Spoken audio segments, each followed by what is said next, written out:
ফজরের 2 রাকাত সুন্নত এ পুরো দুনিয়া আর দুনিয়াতে যা কিছু আছে সব কিছুর চাইতে উত্তম।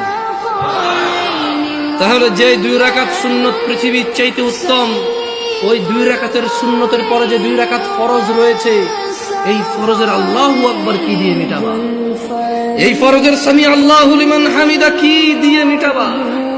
কত টাকার মালিক হয়েছে তুমি নামাজের কাফারা দিবা?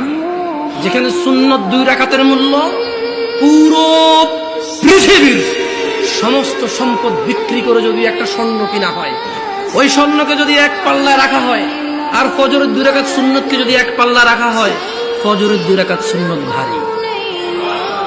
ওই সুন্নত এত ভারী হলে ওই ফজরের নামাজের ফরজ যেটা তুমি ঘুমের মধ্যে কাটিয়ে দাও, ওই 2 রাকাত ফরজের আল্লাহু আকবার, সামি আল্লাহু লিমান হামিদা, আত-তাহিয়াতু সুবহান রাব্বিয়াল আযীম, সুবহান রাব্বিয়াল আলা কি দিয়ে কিনবা তুমি?